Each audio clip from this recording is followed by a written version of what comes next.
சீரியல்களின் full எபிசோடுகளை Sun டிவியில் ஒளிபரப்பான உடனே எக்ஸ்க்ளூசிவாக சன் நெக்ஸ்டில் மட்டும் ஃப்ரீயா பாருங்கள்.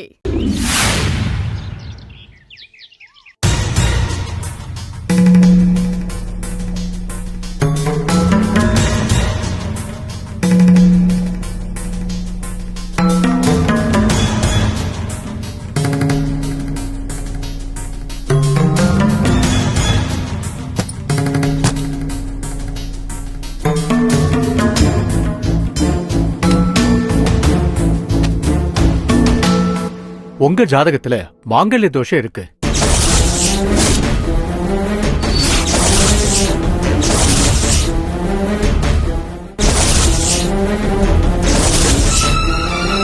ஜாதகம் உண்மையை மட்டும்தான் பேசும். நீங்க உங்களுக்கு இருக்கிற மாங்கல்ய தோஷத்தை நிவர்த்தி பண்ணலன்னா நிச்சயம் உங்க கணவர் உயிருக்கு ஆபத்து வரும்.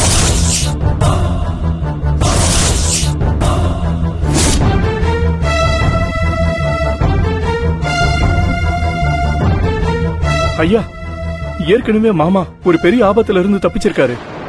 திரும்பவும் ஆபத்து வரும்னு சொல்றீங்களா? நிச்சயமா வரும்.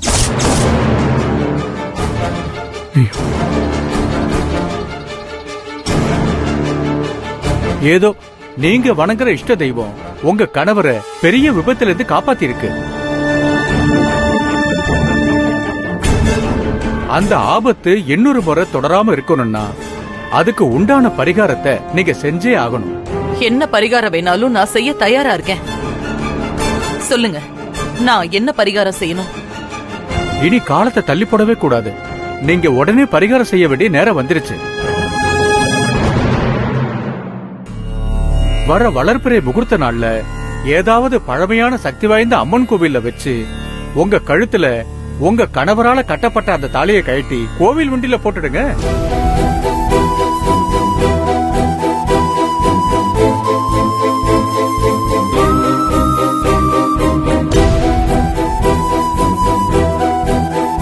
நல்ல முகூர்த்த நேரத்துல உங்க கழுத்துல மறுத்தாலிய உங்க கணவர் கட்டணும். அப்படி கட்டிட்டா அந்த மாங்கல்ய தோஷம் விலகி உங்க கணவருக்கு தீர்காயுசு கிடைக்கும். உங்களுக்கு தீர்க்க சுமங்கலி பாக்கியமும் கிடைக்கும்.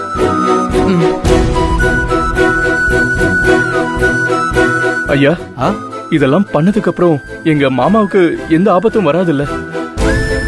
நிச்சயமா எந்த ஆபத்தும் வராது. இத உடனடியா செய்யறதுக்கு நீங்க ஏற்பாடு பண்ணுங்க. சரிங்க ஐயா. இந்த மறுத்தாலி பரிகாரத்தை எந்த தேதியில செய்யணும்னு நீங்களே நாள் குறிச்சு கொடுங்க. அந்த தேதியிலேயே நாங்க மறுத்தாலி பரிகாரத்தை பண்ணி முடிச்சிடுறோம்.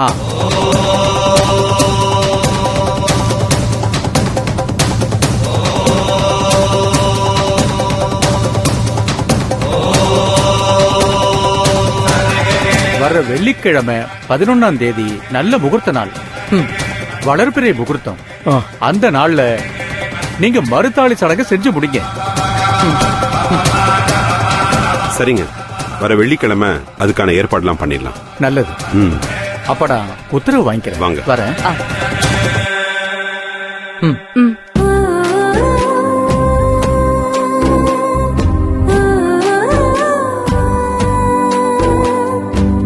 ஐயா, வாங்கிக்கோங்க. பாத்து மெதுவா மெதுவா.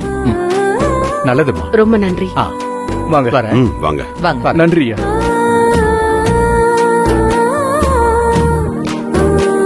விஸ்வநாதா, நீ ஜோசியர் சொன்ன மாதிரி எல்லா ஏற்பாடையும் பண்ணிடு. சரிக்கா, நான் ஏற்பாடு பண்றேன்க்கா.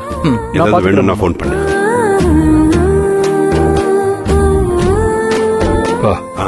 கை கொடுங்க. பாத்து மெதுவா வாங்க.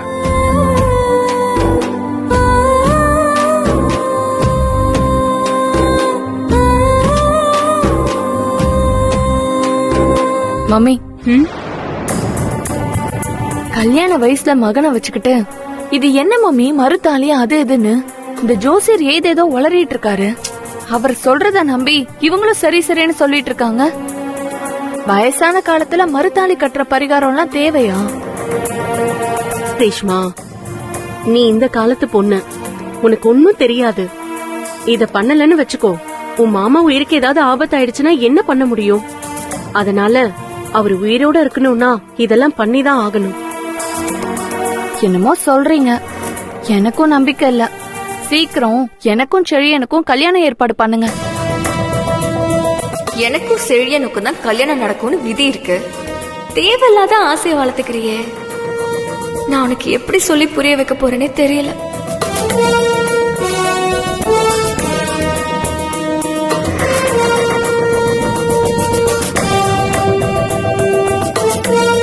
ஏய், என்ன யோசிச்சுட்டு இருக்க? ஒண்ணு இல்ல. மனசுக்குள்ள ஏதோ நினைக்கிற, ஆனா கேட்டா எதுவும் இல்லன்னு சொல்ற. என் மனசுக்குள்ள இருக்கிற எல்லாத்தையும் சொல்லணும்னு தான் நினைக்கிறேன். ஆனா அதுக்கான நேரம் இது இல்ல. எனக்கு தேவையானது கொஞ்சம் வாங்க வேண்டியது இருக்கு. மார்க்கெட் வரைக்கும் போயிட்டு வரலாமான்னு யோசிக்கிறேன். சரி, போயிட்டு வா. அதுக்கு என்ன? சரி. சரி. ஏய், வெளிய மளிகை சாமான் இருந்தது, எடுத்து வச்சிட்டியா? நான் எல்லாத்தையும் எடுத்து வச்சிட்டேன் உள்ள. அதுக்குள்ளயா? சரி, ஓகே. இது எல்லாத்தையும் நல்லா அலசிட்டு அம்மா சொன்ன மாதிரி பண்ணிடு.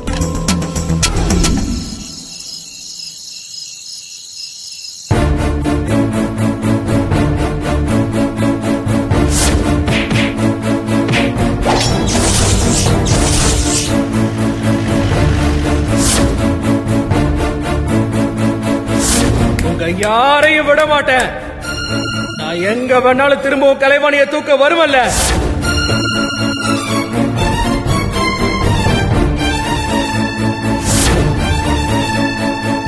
மாணிக்கம், உனக்கு வாழணும்னு ஆசை இருந்தா உன் பொண்டாட்டி புள்ளைய கூட்டிக்கிட்டு மரியாதையை இந்த ஊரை விட்டு ஓடிடு. கத்தியை எடுத்து கழுத்தை அறுத்து போட்டு போயிட்டே இருப்பேன்.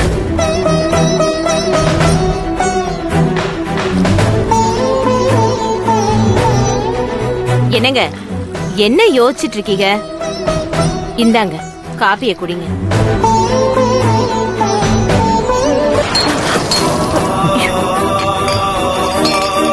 என்னங்க இது? காப்பிய தவற விட்டுட்டீங்க. என்ன நினைப்புல தான் இருக்கீங்க? போங்க.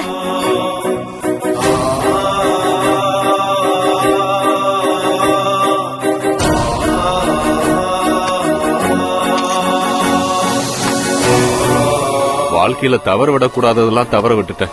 காப்பியை தவற விட்டது ஒரு பெரிய குத்தமா? ஏன் ஒரு மாதிரியா பேசுறீங்க? பெத்த புள்ளைய வாழ வைக்கிறதுக்காக பெத்தவங்க கஷ்டப்படலாம். நான் வாழ்க்கைய வாழ்றதுக்காக என் புள்ள கஷ்டப்படுறத பாக்கும்போது என் ஈரக்குலைய நடுங்கி போகுது கமலா. ஐயோ, என்னங்க இது? சின்ன புள்ள மாதிரி அழுதுட்டு இருக்கீங்க. பெரிய மனுஷனா வாழ தகுதி இல்லைன்னா சின்ன புள்ள மாதிரி அழுதுதான் ஆகணும். என்னங்க, அழாதீங்க. சின்ன புள்ள மாதிரி அழுது. அப்பா, கலைவாணி. கலைவாணி, ஏப்பா இப்படி எல்லாம் பேசுறீங்க?